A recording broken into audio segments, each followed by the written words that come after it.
अस्सलाम वालेकुम। I hope so you all guys are fine.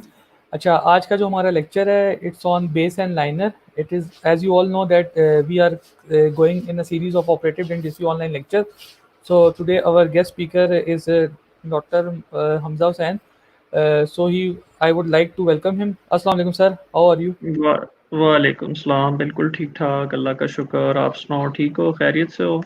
Ji sir, अल्लाह का शुक्र। सर आप फिर अ- कंटिन्यू करें आपका लेक्चर। ठीक।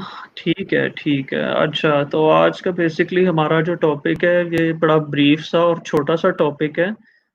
लाइनर्स एंड बेसिस के ऊपर है।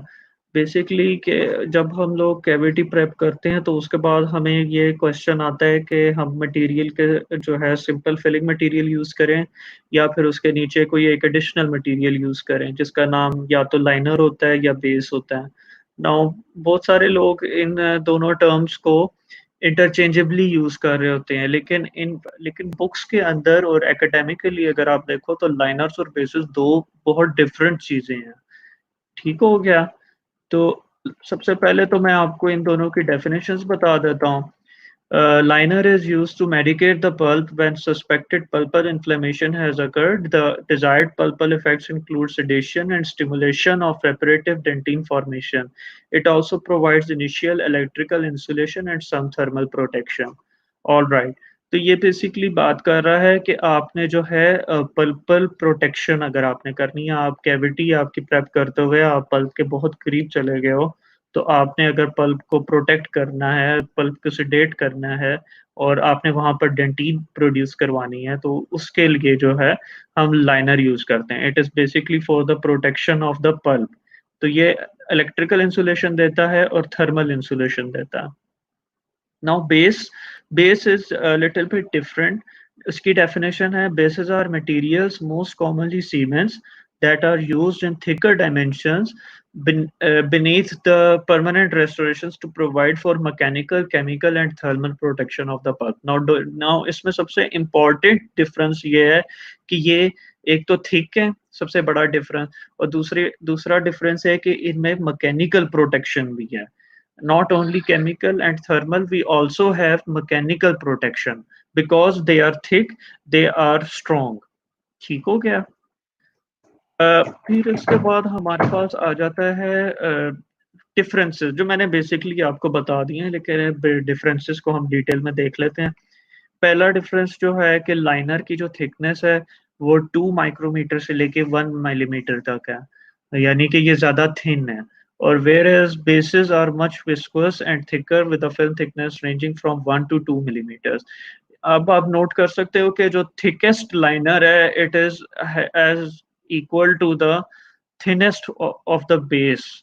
तो ये आप रेंज आप चेक कर सकते हैं, उसकी माइक्रोमीटर्स में होती है लाइनर्स की, और इनकी जो होती है वो मिलीमीटर्स में होती है। Mechanical support bases can provide mechanical support because they are stronger but liners cannot. ये मैंने आपको पहले भी मेंशन कर दिया है कि बेसिस जो हैं वो थिक हैं तो वो मैकेनिकल सपोर्ट प्रोवाइड कर सकती हैं। फिर लाइनर्स की हमारे पास दो टाइप्स आ जाती हैं कि लाइनर्स की फर्दर क्लासिफिकेशन है। एक तो उसमें ऑयल बेस्ड होते हैं या जिनको हम नॉन एक्वस कहते हैं, जिन और इनका नाम है solution liners. Basically, based on the through non-aqueous solvents, film thickness is 2 to 5 micrometer. Cavity varnish is a solution liner. तो बेसिकली ये ऑयल बेस्ड हैं और ये ज़्यादा थिन होते हैं। And then we have the suspension liners. Suspension liners जो हैं वाटर बेस्ड होते हैं, they are much more viscous and they are and the film thickness is 20 to 25 micrometre. ठीक है। लाइनर्स के अंदर भी हमारे पास दो टाइप्स हैं, water based and non aqueous हैं। वाटर बेस्ड जो हैं वो थिक हैं और जो नॉन एक्वस बेस्ड हैं वो थिन हैं। और फिर हमारे पास कॉमनली यूज्ड लाइनर्स हैं जिनका आपको नाम आना चाहिए। उसमें हमारे पास सबसे इम्पोर्टेंट जो सबसे कॉमनली यूज किया जाता है वो है कैल्शियम हाइड्रोक्साइड। ठीक है। ये सबसे इम्पोर्टेंट और सबसे ज़्यादा कॉमनली यूज किया जाने वाला लाइनर है। फिर then we have GIC and reinforced zinc oxide eugenol. तो ये बेसिकली लाइनर्स हो गए हमारे। Now bases bases are thicker, मैंने जैसे पहले बताया था, they can provide thermal, electrical, chemical and mechanical protection. जो भी प्रोटेक्शंस जो लाइनर्स देते हैं, ये उसके अलावा ये एक मैकेनिकल प्रोटेक्शन भी देते हैं, ये उसमें एडिशनल है। तो इसमें हमारे पास जो सबसे ज़्यादा कॉमनली यूज़ किया जाने वाला है, एक तो RMGAC, ज़िंक फॉस्फेट, पॉलीकार्बोक्सिलेट और GAC है। इनमें से ज़्यादातर जो कॉमनली हम यूज़ करते हैं, मतलब जो सबसे ज़्यादा अवेलेबल है, ईज़िली अवेलेबल जो है वो GIC है। एंड ज़िंक फॉस्फेट पहले यूज़ करते थे, इट अब इसका यूज़ ज़रा डिमिनिश हो गया है because it can cause pulpal irritation. So now only it is used in very limited quantities। और दूसरी बड़ी बात ये है कि never ever use zinc phosphate as a liner. कभी भी इसको पल्प के पास आपने यूज नहीं करना, क्योंकि ये पल्पल नेक्रोसिस करेगा, पल्पल इरिटेशन कॉज करेगा और पेशेंट को पेन होगा। So remember, zinc phosphate never should be used near the pulp. बाकी लाइनर्स के अंदर हम कैल्शियम हाइड्रोक्साइड यूज़ कर सकते हैं, और बेसिस में हम GIC या RMGAC, पॉलीकार्बोक्सिलेट भी कुछ लोग यूज़ करते हैं। तो ये हो गए मटेरियल्स। फिर आ जाता है कि हम जो क्राइटेरिया हैं कि आपने ये कब यूज़ करने हैं। तो बेसिकली इसके पीछे जो कॉन्सेप्ट ये है कि कॉन्सेप्ट इज़ दिस, कि आपकी रेस्टोरेशन और आपकी जो पल्प है, रेस्टोरेशन का जो सॉरी जो कैविटी प्रेप का जो फ्लोर है और जो पल्प है, उसके दरमियान में एटलीस्ट 2 mm का गैप होना चाहिए। We need that 2 mm gap to prevent the micro leakage, bacterial infiltration and pulpal irritation, ताकि जो भी हमारे जो सलाइवा के अंदर फूड पार्टिकल्स हैं, सलाइवरी प्रोटीन्स हैं, बैक्टीरियल इन्फिल्ट्रेशन है, वो कैविटी से डायरेक्टली पल्प तक ना पहुंच सके। So we need a 2 mm barrier, just like this. अब आप ये देख सकते हो कि ये हमारे पास फिलिंग है, तो वो ये बता रहे हैं, बेसिकली कॉन्सेप्ट ये है कि आपने जो फ्लोर ऑफ द कैविटी है, floor of the cavity and the roof of the pulp, इसके दरमियान में 2 mm गैप होना चाहिए। तो आपने क्या करना है कि if your preparation the cavity prep is shallower than 2 mm, अगर आपको लगता है कि नीचे 2 mm डेंटिन मौजूद है, तो आपको कोई लाइनर या कोई बेस लगाने की ज़रूरत नहीं है। अगर आपकी कैविटी यहाँ तक आपने बनाई है, कैविटी यहाँ तक, इस अपर लाइन तक, तो इसका मतलब है कि आपके पास 2 mm की स्पेस है, you don't need anything. Just आप अपनी रेस्टोरेशन मटेरियल प्लेस करें and then finish it off. If, however, the cavity preparation extends more than 2 mm, अब अब आप पेशेंट के मुंह में ये चेक नहीं कर सकते, तो क्लिनिकली इसका ये क्लिनिकली आप इस तरह चेक करते हैं कि आपने देखना है कि अगर आपकी बर जो है वो फ्लोर्स के अंदर पेनिट्रेट कर गई है मोर देन हाफ, ठीक है। 2-4-5 बार होता है हमारा, ठीक है, जिससे हम कैविटी प्रिपरेशन करते हैं। अगर आप ये देखें कि ये हाफ चला गया अंदर, तो ये टोटल इस बर की लेंथ 3 mm होती है। तो 3 mm का हाफ आप कर लो 1.5 mm, and more than half तो 2 mm। सो जब आपको लगे कि आपकी बर्फ फ्लोर को पेनिट्रेट कर रही है with more than half, so you need to place a base, ताकि आप उस 2 mm को डिस्टेंस को कवर कर लें। Now the important thing is कि आपने पूरी कैविटी को फिल अप नहीं करना बेस से। बेस जो है वो सिर्फ और सिर्फ उस 2 mm गैप को रिस्टोर करने के लिए यूज होगी। बाकी जो मैकेनिकल सपोर्ट है, स्ट्रेंथ है और जो ऑक्लूजन लोड बर्दाश्त करने की जो पावर है, वो रेस्टोरेटिव मटेरियल में है। तो आपने ये जो है सिर्फ और सिर्फ फ्लोर पे लगाना है। Just place it on the floor to repair that 2 mm gap. अगर आपको लगे कि आपकी जो कैविटी है वो 0.5 mm ऑफ द पल्प के पास-पास है, यानी कि you are approaching the pulp, इसकी कुछ निशानियाँ हैं। एक तो निशानी ये है कि अगर आप देखें तो फ्लोर जो है पिंकिश या रेडिश हो जाएगा। दूसरी निशानी ये है कि आपको पेशेंट एक्सट्रीम सेंसिटिविटी की कंप्लेंट शुरू कर देगा, एक्सट्रीम सेंसिटिविटी और पेन की कंप्लेंट करने लग जाएगा, तो that means you are approaching the pulp. So आप यहाँ पर आप एक लाइनर प्लेस करेंगे। Now always remember the key thing about the liners and bases is you can place a base alone. However, you cannot ever place a liner alone. यानी कि आपने कभी भी लाइनर को अकेले नहीं प्लेस करना। लाइनर के ऊपर हमेशा बेस ज़रूर आएगी, क्योंकि मैंने जैसे बताया है, बेसेस जो होती हैं वो मैकेनिकल प्रोटेक्शन दे सकती हैं, वो स्ट्रॉन्ग होती हैं, थिक होती हैं, और जो लाइनर्स होते हैं वो थिन होते हैं, उसमें मैकेनिकल प्रोटेक्शन नहीं होती। तो आपने कभी भी लाइनर के ऊपर डायरेक्टली रेस्टोरेटिव मटेरियल प्लेस नहीं करना। It will fracture, it will break. ठीक है? इसमें हमारा कैल्शियम हाइड्रोक्साइड बेसिकली आ जाता है। कैल्शियम हाइड्रोक्साइड वीक होता है, इसको प्रेशर बर्दाश्त नहीं कर सकता। So always use the if you are going to use a liner, always follow it with a base. ठीक हो गया? ये डायग्राम में आप देख सकते हो कि हमने सबसे पहले एक लाइनर की एक बेसिकली स्मॉल थिन लेयर दी है, and then we have repaired it with restored the 2 mm gap with the GIC base, and then we will follow it up with a restorative material. So हमें ये हमेशा याद रखना है, we can use base to be base alone with the restorative material, but we cannot use the liner alone with the restorative material. Now protocols, the final thing जो हमने बात करनी है वो प्रोटोकॉल्स की है। जो हमारे प्रोटोकॉल्स हैं for the different materials they very.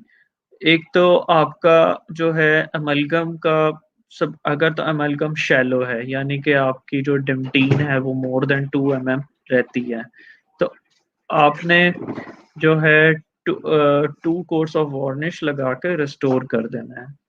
You don't need to do anything, इसका आपको कोई और कुछ और करने की ज़रूरत नहीं है। ठीक हो गया? अगर तो मॉडरेटली डीप है, यानी कि आपने फ्लोर को पेनिट्रेट कर लिया with the more than half of the 245 bur, तो आपने क्या करना है कि आपने you will apply the base which is going to be RMGAC light cured और जिंक फॉस्फेट और GIC, अगर RMGAC अवेलेबल नहीं है। Then you will follow it up with a varnish and then restore. Varnish जो होती है ये basically liner के तौर पे भी यूज़ करते हैं, और ये जो है डेंटिन ट्यूब्यूल्स को ब्लॉक करने के लिए यूज़ करते हैं। फॉरेन कंट्रीज़ में तो कैविटी वार्निश मस्ट है, लेकिन यहाँ पर जो है हम कभी कभार हमें वार्निश अगर हमें अवेलेबल ना हो तो हम सिंपली रेस्टोरेशन कर सकते हैं। इसीलिए मैंने पहला जो आपको रूल बताया था कि अगर more than 2 mm thickness dentine की रहती है नीचे, तो you can just simply place the restoration. So फिर हमारे पास आ जाता है डीप डीप कैविटीज, जिस यानी कि अगर हम 0.5 mm of the with in the pulp, अगर हम पल्प के आसपास हैं, तो we will use the GAC, we will use the calcium hydroxide in a 1 mm thickness. Now इसमें भी important concept हमारा ये है कि हमने कैल्शियम हाइड्रोक्साइड से पूरी कैविटी को नहीं भर देना। कैल्शियम हाइड्रोक्साइड एक वीक मटेरियल है, it is just going to cover the pulp and it is going to provide a reparative और a healing effect. Then we will follow it up with the RMGAC or GAC if not available, and then we will follow it up with a 2-coat varnish and restoration. तो deep अगर amalgam cavity है तो आपने calcium hydroxide use करना है, जहां पर जो सबसे deepest portion of the cavity है 1 mm, and then we will go for RMGAC and then we will go for the restoration. GIC के अंदर हमारे पास आ जाता है अगर तो शैलो है तो हम सिंपल रेस्टोरेशन कर देंगे, मतलब कि अगर मोर देन 2 mm डेंटीन है। अगर तो आपकी बर पॉइंट हाफ से ज़्यादा चली जाती है फ्लोर में, तो आप तब भी सिंपल रेस्टोरेशन करेंगे, because GIC is also used as a base. तो बेस के तौर पे वो वैसे ही काम कर रहा है, तो आपको इसमें और मज़ीद एडिशन करने की ज़रूरत नहीं है। Finally, for the GIC deep cavities, आपने सेम एज बिफोर आपने कैल्शियम हाइड्रोक्साइड प्लेस करना है 1 mm and then fill the rest of the cavity with the GIC. Composite composite fillings के अंदर हमारे पास आ जाता है पहले तो अगर तो शैलो है मतलब कि मोर देन 2 mm डेंटिंग रहती है तो आपने बॉन्डिंग एजेंट अप्लाई करना है और फिर उसके बाद रेस्टोरेशन कर देनी है। फॉर द मॉडरेटली डीप अगर आपकी वंस अगेन बर जो है पेनिट्रेट करती है and you need a base तो आपने बॉन्डिंग एजेंट को ही एज अ बेस यूज करना है and then you will restore it. ठीक है, bonding agent can also be used as a base. And finally we have the deep composite cavities। Deep composite cavities में जहां पर आपको लगे कि पल्पल एक्सपोजर है या अगर तो पल्पल एक्सपोजर हो गया है या होने वाला है, यानी कि अगर पिंकिश फ्लोर हो गया है या ब्लीड करने लग गया है, just dry it off with a cotton pellet, place the calcium hydroxide and then RMGAC and then bonding agent and restoration. ठीक हो गया। You can also use calcium hydroxide and followed by bonding and restoration. तो इससे भी आपका जो है restoration हो जाएंगी। So these are the protocols for the liners and basis.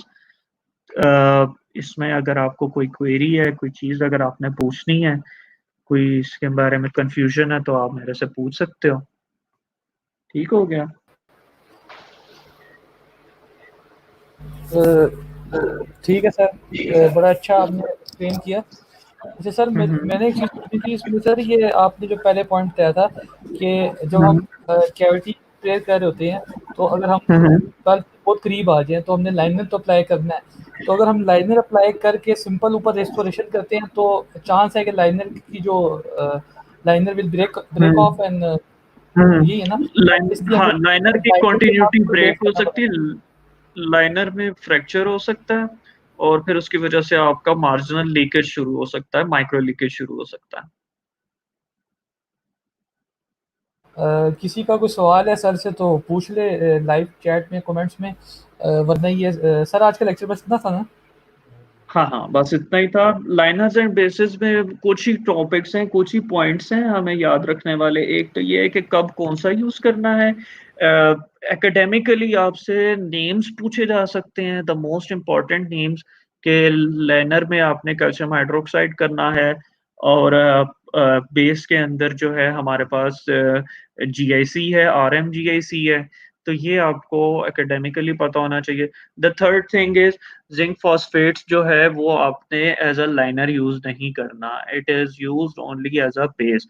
And there is also a question why we don't use the zinc phosphate as a liner. तो उसका आंसर ये है कि इसका रिएक्शन एक्सोथर्मिक होता है, it generates heat. It is a very irritating irritating substance और जो रिएक्शन है उसकी वजह से जो हीट बनेगी उससे जो है पल्पल नेक्रोसिस कॉज हो सकती है। So that is why we use it as a base, not as a liner.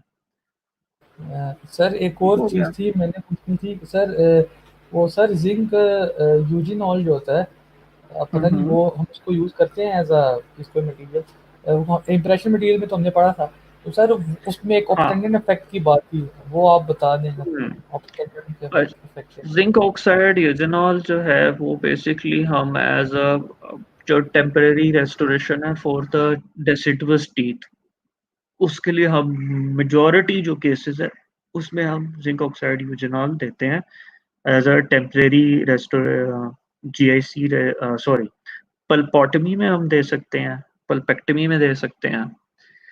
और उसकी जो कंपोजिशन और उसकी जो मटेरियल होता है वो लिटिल बिट डिफरेंट होता है as compare to the impression material, composition फर्क होती है। बाकी इसके अलावा जिंक ऑक्साइड सीमेंट होता है जिसको हम कैवेट कहते हैं, उसमें ये यूजेनॉल तो नहीं होता, लेकिन वो हम तब देते हैं जब हमने रूट कनाल की ओपनिंग की है और हम एक ड्रेसिंग देना चाह रहे हैं, यानी कि हम पल्पल मेडिकमेंट देना चाह रहे हैं, तो फिर हम तब यूज करते हैं। ठीक है ठीक हो सर। गया। Sir thank you sir. Sir दूसरा ये था कि मुझे काफ़ी रिक्वेस्ट आई हैं अभी थोड़े दिनों पहले आपसे आपके लेक्चर्स की कि आपका सॉरी।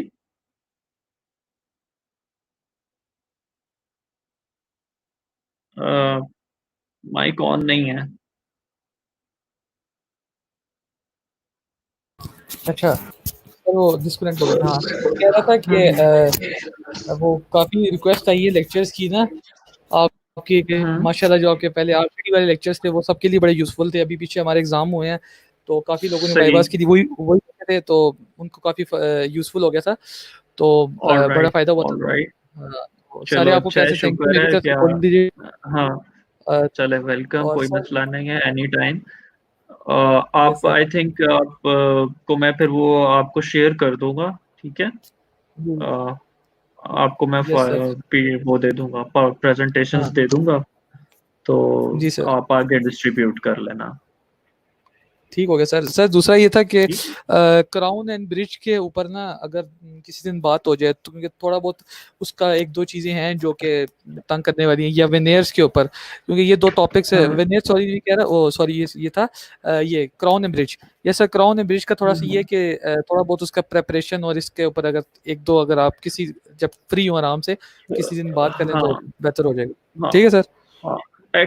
ठीक है, उसमें एक्चुअली ये है ना कि क्राउन एंड ब्रिज हम लोगों ने, क्योंकि मैं एफआईडी से पढ़ा हुआ हूँ, तो वहां पर हमने प्रोस्थेटिक्स में पढ़ा था, एफपीडी जो था ना। जी सर। यहाँ पर आई थिंक आपका यूएचएस में जरा डिफरेंट सिनेरियो है, और उसके लिए मुझे यस। देखना पड़ेगा कि और सेकेंडली आप मुझे फिर क्राउन एंड ब्रिज के क्योंकि ये एक बहुत एक्सटेंसिव टॉपिक है, इसकी हम लोगों के पास दो बुक्स थी, दो वॉल्यूम्स थे जिसपे हमने ये पढ़ा था प्रोस्थेटिक्स में ना।